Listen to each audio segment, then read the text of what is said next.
புத்தகம் என்ன செய்யும்? நமக்குள் இருக்கிற குழப்பங்களை தீர்த்து வைக்கும், அவ்வளவுதான், வேற ஒன்றும் செய்யாது. ராமாயணத்துல ஒரு காட்சி வருங்க. ராமாயணத்துல சுதீட்சனர் அப்படின்னு ஒரு முனிவர் இருந்தார். அந்த முனிவர் நாராயண வழிபாடு செய்கிறவர். அவருக்கு பெருமாள்னா ரொம்ப பிடிக்கும். பெருமாளுடைய சிலையை செஞ்சு வச்சு வழிபாடு செஞ்சுக்கிட்டே இருக்கிறார். அப்ப நலன் நீலன்னு 2 குரங்கு, குட்டி குரங்கு, அது என்ன பண்ணும், இவர் கண்ணை மூடி சாமி மூடுவாரா, அந்த சிலையை தூக்கிட்டு போய் ஏரியில எரிஞ்சிரும். அந்த சிலை தண்ணிக்குள்ள முங்குறத பார்த்தா அதுக்கு சந்தோஷம், குரங்குக்கு வேற என்ன என்டர்டைன்மெண்ட் அதானே. உடனே இவர் குரங்கு என்ன செய்ய முடியும், மறுபடியும் இன்னொரு சிலை செஞ்சு வச்சு சாமி கும்பிடுவார். அவர் கண்ணை மூடினோடனே இந்த குரங்குகள் 2 தூக்கிட்டு போய் தண்ணிக்குள்ள போட்டுரும். இது அப்படியே தொடர்கதையாவே இருந்தது. இவரால் தாங்க முடியல, என்னடா பெருமாள் சிலையை தூக்கி தூக்கி தண்ணிக்குள்ள போடுது, என்ன பண்ணலாம் யோசிச்சார். ஒரு சாபம் கொடுத்துருவோம், ஆனா அந்த சாபம் அதுகளை பாதிக்காத மாதிரியே இருக்கணும், ஏன்னா அவங்க விளையாட்டுக்கு தானே செய்யறாங்க சின்ன குரங்கு. உடனே ஒரு சாபம் கொடுத்தார். இது முங்கி உள்ள போறதுனால தானே நீங்க தூக்கி தூக்கி எறியறீங்க, நீங்க 2 பேரும் இனிமே எதை தூக்கி தண்ணியில போட்டாலும் அது முங்கவே முங்காது, அது மிதக்க தான் செய்யும், போ, இதுதான் உங்க சாபம். மறுநாள் இந்த 2 குரங்கும் வருது, சிலையை தூக்கி ஏரியில போடுது, ஆனா அது முங்கல, அப்படியே மிதந்துட்டே இருந்தது. இவங்களுக்கு அந்த விளையாட்டு ரொம்ப போர் அடிச்சிருச்சு. அது முங்கி போனா தானே இவங்களுக்கு ஜாலியா இருக்கும்.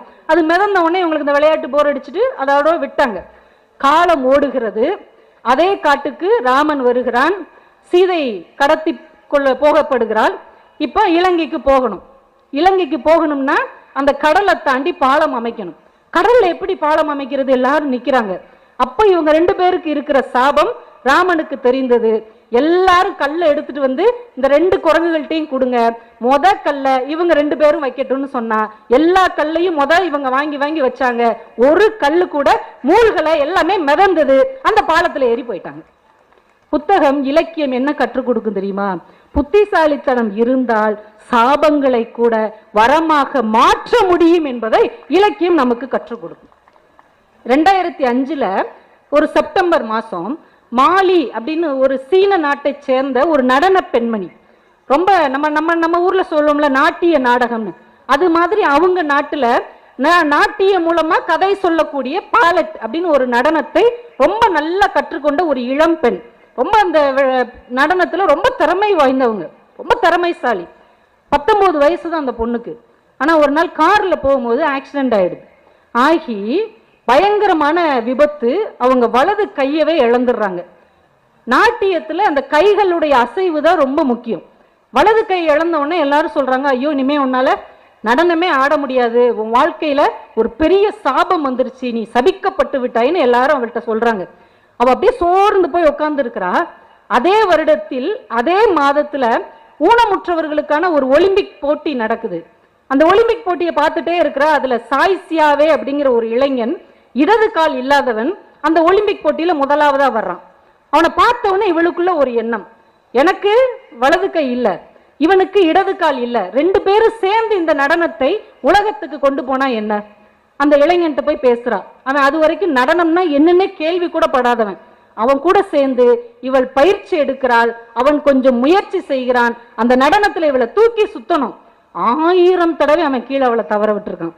ஆனால் அத்துணை தடவிலும் மன உற்சாகத்தோடு உத்வேகத்தோடு 2 பேரும் பயிற்சி எடுத்து சிசிடிவி என்கின்ற தொலைக்காட்சி நடத்திய நடன போட்டியில் உலக அளவிலே லட்சக்கணக்கான ரசிகர்களின் ஓட்டுக்களை பெற்று அவர்கள் முதலிடம் பெற்றார்கள் என்றால் இலக்கியம் என்ன நமக்கு கற்றுத்தருகிறது? சபிக்கப்பட்டவர்களின் சாபத்தை வரமாக மாற்றி ஜெயிக்க முடியும் என்பதை புத்தகமும் இலக்கியமும் நமக்கு கற்றுக் கொடுக்கிறது. இன்னைக்கு நீங்க யூடியூப்ல போய் பாத்தீங்கன்னா she without arm, he without leg அப்படின்னு நீங்க போட்டு பாத்தீங்கன்னா அவங்க 2 பேருடைய நடனம் யூடியூப்ல இன்னைக்கும் இருக்கிறது. இப்ப நாம நினைத்தால் சாபத்தை கூட வரமாக மாற்ற முடியும் என்பதை புத்தகம் நமக்கு சொல்லிக் கொடுக்கிறது. ஆனா நமக்கு எது வரம் எது சாபம்னே நிறைய பேருக்கு தெரிய மாட்டேங்குது. ஒரு கிராமத்துக்கு திடீர்னு ஒரு அரக்கன் வந்துட்டான். அரக்கன் வந்த உடனே இவங்களுக்கு என்ன பண்ணன்னு தெரியல. ஊர்லயே பலசாலியா இருக்கிற ஒருத்தனை கூப்பிட்டாங்க. அரக்கன் வந்துட்டான், நீ தான் ஏதாவது பண்ணணும். அவன் ஒரு பெரிய கத்தி எடுத்துட்டு போய் அரக்கனை குத்துனான். அரக்கன் 2 கத்தி எடுத்து அவனை குத்தி கொண்டுட்டான். ஒரு பெரிய பயில்வான் ஒரு பாறையை தூக்கிட்டு வந்து இந்த அரக்கன் மேல எரிஞ்சான். அரக்கன் 2 பாறையை எடுத்து அவன் மேல எரிஞ்சு கொண்டுட்டான். யார் என்ன செஞ்சாலும் அது 2 செஞ்சான். ஒருத்தன் கம்பெடுத்து அடிச்சா, அவன் 2 கம்பெடுத்து அடிச்சான்.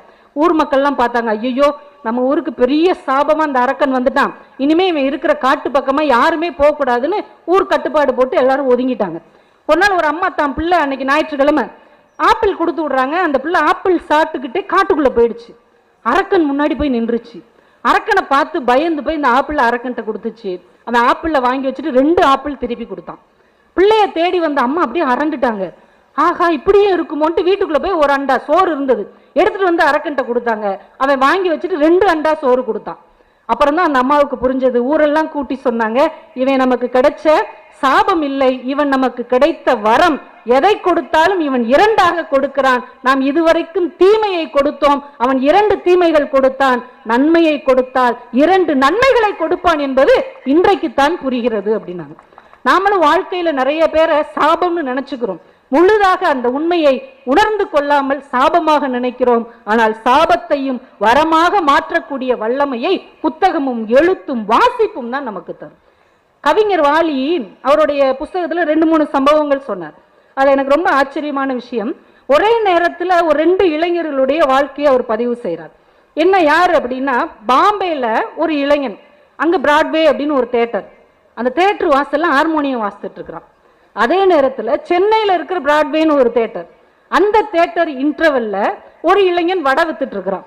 வாய்ப்பு கிடைக்கும் போதுதான் இசை பயிற்சியும் செஞ்சுக்கிட்டே இருக்கிறான். காலம் ஓடிக்கொண்டே இருக்கிறது. அவங்க துறையில அவங்க முயற்சி செஞ்சுக்கிட்டே இருக்காங்க. எந்த தியேட்டர் வாசல்ல அவன் ஹார்மோனியம் வாசிச்சானோ, எந்த தியேட்டர்ல இந்த இளைஞன் வடை விற்றானோ, அதே தியேட்டர்ல அவங்க 2 பேருமே இசையமைத்த பாடல் இடம்பெற்ற படம் 100 நாட்கள் ஓடியது என்று வரலாறு பதிவு செய்யப்பட்டிருக்கிறது. மும்பையை சேர்ந்த இளைஞன் நௌசத் அலி என்கின்ற இசையமைப்பாளர், சென்னையை சேர்ந்த இளைஞன் MS விஸ்வநாதன் என்கின்ற ஒரு இளைஞன். இப்ப வாழ்க்கை எந்த அடித்தளத்தில் இருந்து கூட நம்மை உச்சிக்கு கொண்டு செல்லும். நமக்கு தேவையானது நம்பிக்கையும் முயற்சியும் மட்டும்தான். காலம் எப்ப வேணா நம்மளை உயரத்துக்கு கொண்டு போகும். வாலியும் அவர் நண்பர் சேகர் அப்படிங்கிறவரும் ஒரு தயாரிப்பாளரை பார்க்க போயிருக்கிறாங்க.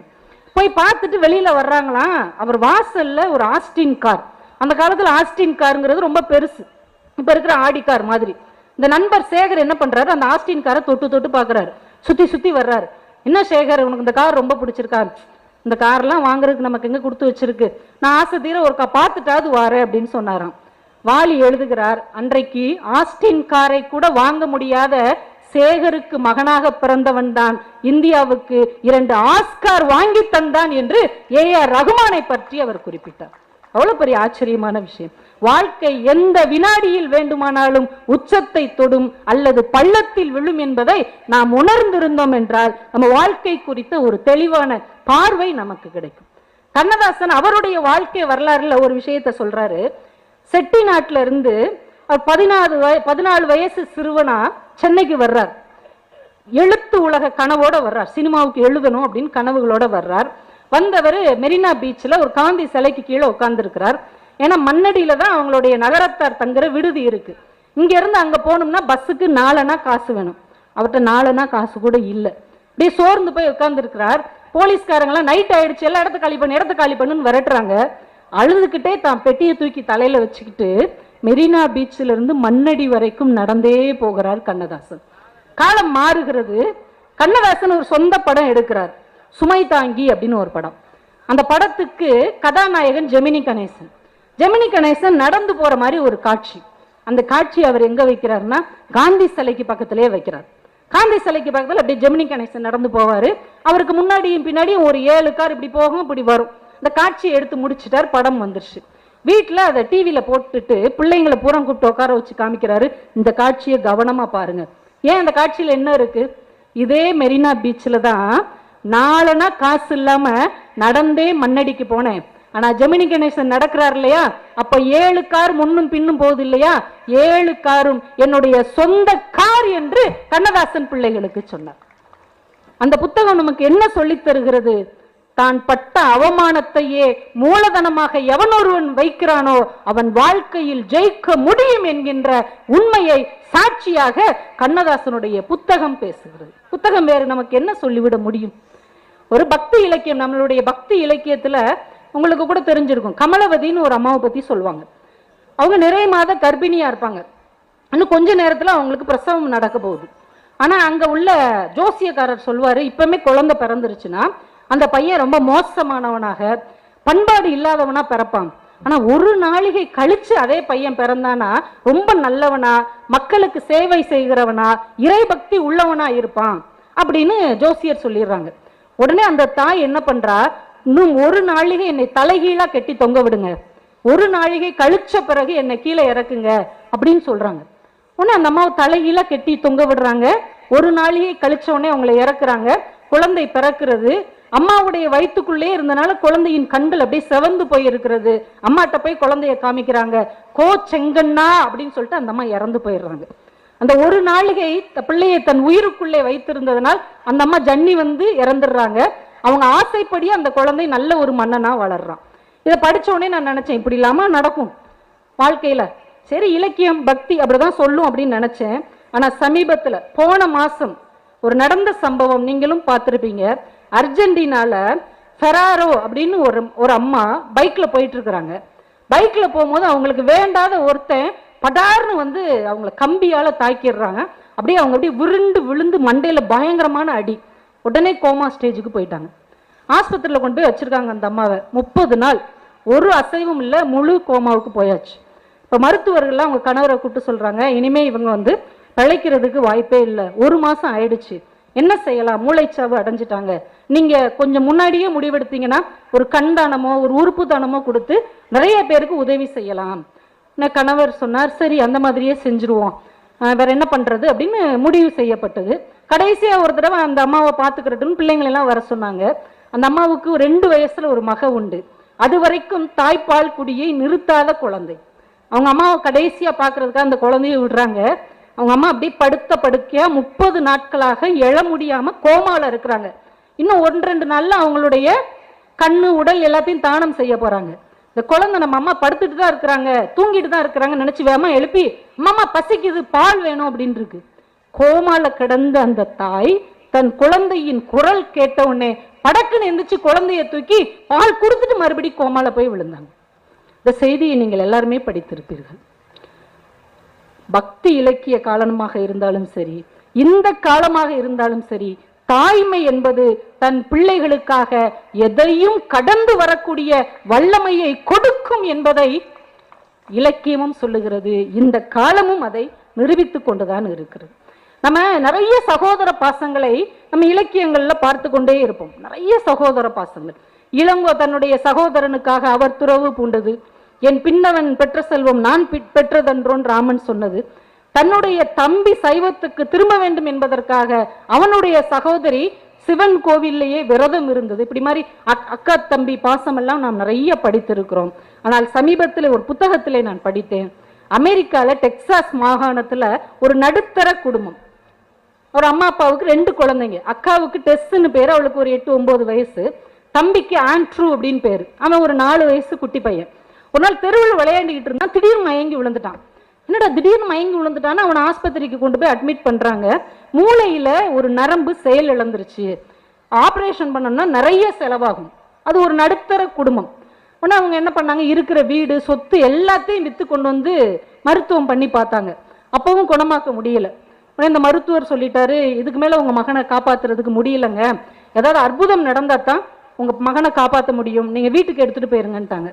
பையனை வீட்டுக்கு எடுத்துட்டு வந்து படுக்க வச்சுட்டாங்க. அம்மாவும் அப்பாவும் சோகமா உட்கார்ந்து இருக்கிறாங்க. அக்கா காரி வேகமா ஓடி வர்றா, 8 வயசு அக்கா. தம்பி படுத்தே இருக்கிறான். டேய் தம்பி எந்திர்றா எந்திர்றா, ஏண்டா படுத்தே இருக்கிற, என் கூட விளையாடவா, என்னுடைய பென்சிலை கூட நான் உனக்கு கொடுத்துட்றேன்டா, அந்த உண்டியல் கூட உனக்கே தந்துடுறேன், இனிமே உங்க கூட சண்டையே போட மாட்டேன், உன்னை நான் திட்ட மாட்டேன், அடிக்க மாட்டேன், பிளீஸ்டா எந்திரிச்சிரு எந்திரிச்சிரு எந்திரிச்சுன்னு அந்த பிள்ளை அப்படியே கதறி அழுகுது படுத்து கிடக்கிற தம்பியை பார்த்து. உடனே அவங்க அம்மாவும் அப்பாவும் அவங்கள தோல்ல சேர்த்து அழுகுறாங்க. உடனே இந்த பிள்ளை கேட்கிறா, ஏமா தம்பி படுத்திருக்கிறான், ஏன் எந்திக்க மாட்டேங்கிறான், என்ன செஞ்சா அவன் எந்திப்பான்? மருத்துவர் சொன்ன அதே வார்த்தையை பெற்றோர்கள் சொல்லுகிறார்கள், ஏதாவது அற்புதம் நடந்தா தாமா அவன் எந்திப்பான். இந்த குழந்தை டக்குன்னு எந்திரிச்சா. அவ உண்டியல்ல சேர்த்து வச்சிருக்கிற பணத்தை எல்லாம் உடைச்சு எடுத்துட்டு பக்கத்துல இருக்கிற ஒரு மெடிக்கல் ஷாப்புக்கு ஓடி போனான். போய் அந்த மெடிக்கல் ஷாப்புக்கு நடத்துறவர்கிட்ட சொன்னான், ஏதாவது அற்புதம் இருந்தா கொடுங்க, அந்த பணத்தை வச்சுக்கிட்டு என் தம்பியை நான் காப்பாற்றணும், தயவு செஞ்சு அற்புதம் இருந்தா கொடுங்கன்னு அந்த பணத்தை அவங்க முன்னாடி எறிகிறா. அவர் என்ன சொல்ற அப்படின்னு உடனே உள்ள இருந்து ஒரு மனிதர் வெளியில வர்றாரு. என்னம்மா உனக்கு என்ன பிரச்சனைன்னு? இல்ல என் தம்பி படுத்த படுக்கையாவே இருக்கிறான், என்கிட்ட சண்டையே போட மாட்டேங்கிறான், பேசவே மாட்டேங்கிறான், அற்புதம் இருந்தா தான் அவன் பழைக்க முடியும்னு எங்க அம்மா சொன்னாங்க. அப்படியா அப்படின்னு அவர் வேகமா இவளை கூட்டிட்டு வீட்டுக்கு வந்து பார்த்தார். அவன் மூளை நரம்பு பாதிக்கப்பட்டிருக்கிறான். மெடிக்கல் ரிப்போர்ட்டை பார்த்துட்டு அவர் சொன்னார், உடனே இவனை மருத்துவமனைக்கு கூட்டுவாங்க. நீங்க யார் சார்? சிரிச்சுக்கிட்டே அவர் சொன்னார், என் பேர் டாக்டர் ஹால்டன் ஆம்ஸ்ட்ராங், இந்த மூளை நரம்பு வைத்தியத்திற்கு பிரபலமான மருத்துவன், இன்னைக்கு தற்செயலா உங்க ஊருக்கு வந்திருக்கிறேன், உடனே அவன் ஆஸ்பத்திரிக்கு கூட்டுவாங்கன்னு கூட்டு போய் அவர் ஆபரேஷன் பண்றார். அந்த குழந்தை பிழைத்து எழுந்து விட்டது. பெற்றோர்கள் அப்படியே கண்ணீர் மல்க கேட்கிறார்கள், இதுக்கு எவ்வளவு ஃபீஸ் கொடுக்கணும்? அவர் சிரித்து கொண்டே சொன்னார், இந்த அற்புதத்துக்கான விலை உங்க பொண்ணு உண்டியல்ல சேர்த்து வச்சிருந்தால அந்த பணம் மட்டும்தான், வேற ஒன்றுமே இல்லை என்று சொன்னார். சங்க இலக்கிய காலமாக இருந்தாலும் நம் சமகாலமாக இருந்தாலும் ஒரு சகோதர பாசம் இருந்தால் எப்பேற்பட்ட அற்புதத்தையும் நிகழ்த்தி காட்ட முடியும் என்பதை எழுத்தும் வாசிப்பும் மட்டும்தானே நமக்குள்ள அந்த நம்பிக்கையை உத்வேகமாக தருகிறது. என் இனிய நண்பர்களே, ஒன்றை சொல்லி நான் முடிக்கிறேன். என்னுடைய நண்பன் ஒரு புத்தகத்தில் இருக்கிற ஒரு கதையை எனக்கு வாட்ஸ்அப்ல அனுப்பி வச்சான். ஒரு தொழிலதிபர் ரொம்ப நொடிச்சு போயிட்டார், என்னென்னமோ பண்ணி பார்த்தார், ரொம்ப நொடிச்சு போயிட்டார், தோல்வியை அடைஞ்சிட்டார். ரொம்ப நொந்து போய் அப்படியே தெருவில் நடந்து வர்றார். அங்க ஒரு குப்பை தொட்டி இருந்தது. குப்பை தொட்டிக்கு பக்கத்துல ஒரு கல் இருந்தது. அதுல போய் அப்படியே உட்காந்துட்டார். உட்காந்துட்டு பாக்குறாரு, இப்ப இந்த குப்பை தொட்டியும் நம்மளும் ஒண்ணுதான், அதனாலையும் பிரயோஜனம் இல்லை, நம்மளாலையும் பிரயோஜனம் இல்லை, அதையும் யாரும் மதிக்க மாட்டாங்க, நம்மளையும் யாரும் மதிக்க மாட்டாங்க, இப்படி ஆயிட்டோமேன்னு அப்படியே உட்கார்ந்து இருக்கிறார். அவர் உட்கார்ந்து இருக்கும் போதே கொஞ்ச நேரத்துல ஒரு மனிதர் வர்றாரு, கையில ஒரு சாக்கு பை கொண்டு வர்றாரு. கொண்டு வந்து அந்த குப்பை தொட்டிக்குள்ள இருக்கிற கண்ணாடி பாட்டில் எல்லாம் எடுத்து உள்ள போட்டு கொண்டு போறார். கொஞ்ச நேரம் கழிச்சு இன்னொருத்தர் வர்றார், ஒரு அட்டைப்பெட்டி கொண்டு வர்றார். அதுல அந்த குப்பை தொட்டியில இருக்கிற பிளாஸ்டிக் பொருட்கள், இரும்பு பொருட்கள், பேப்பர் இதெல்லாம் அள்ளி கொண்டு போறார். ஒரு ஆச்சரியமா பார்த்துட்டு இருக்கிறார். இன்னும் கொஞ்ச நேரம் கழிச்சு ஒரு நாய் அங்க வருது. அந்த குப்பை தொட்டியில எரியப்பட்டு இருக்கிற இலையெல்லாம் பிரிச்சு அதுல இருக்கிற சாப்பாடெல்லாம் சாப்பிட்டுட்டு அது பசி அறிட்டு போகுது. அந்த நாய் போனதுக்கு அப்புறம் ஒரு பசு மாடு வருது. அந்த நாய் ஒதுக்கி போட்ட இலைகளை எல்லாம் அது தான் சாப்பிட்டு பசியாறுகிறது. இந்த தொழிலதிபர் அப்படியே அசந்து போயிட்டார். ஒண்ணுக்குமே உபயோகம் இல்லைன்னு நினைச்ச ஒரு குப்பை தொட்டி கூட இத்தனை பேர் வாழ்வதற்கு ஒரு வழிகாட்டி கொண்டிருக்கிறது என்றால், ஆறறிவு படைத்த நான் ஏன் இப்படி சோம்பேறியாக வருத்தத்தோடு உட்கார வேண்டும் என்று அவர் நினைத்தார். தன்னம்பிக்கையோடு எழுந்தார், மீண்டும் தன்னுடைய இடத்தை பிடித்தார் என்று அந்த புத்தகம் சொல்லுகிற செய்தியாக இருந்தது என்றால், என் இனிய பெரியோர்களே, நண்பர்களே, சகோதர சகோதரிகளே, ஒரு புத்தகம் என்ன தரும் என்றால், நீங்கள் சோர்ந்து உட்கார்ந்து இருக்கும்போது ஒரு அன்னையின் மடி என்ன தருமோ அதை ஒரு புத்தகம் தரும். நீங்கள் மனம் உடைந்து இருக்கும்போது ஒரு நண்பன் எப்படி ஒரு தோள் தருவானோ அந்த உணர்வை ஒரு புத்தகம் தரும். நீங்கள் தாகத்தில் தவிக்கும் போது ஒரு ஊற்றாக மாறி உங்கள் தாகத்தை ஒரு புத்தகம் தணிக்கும். எனவே புத்தகத்தை நம்பிக்கை வையுங்கள், புத்தகத்தை நம்பிக்கை வையுங்கள், வாழ்க்கையில் எப்போதும் வெல்லுங்கள் என்று சொல்லி வாய்ப்பு கொடுத்த அத்துணை நல்ல உள்ளங்களுக்கும் நன்றிகளை தெரிவித்து விடைபெறுகிறேன்.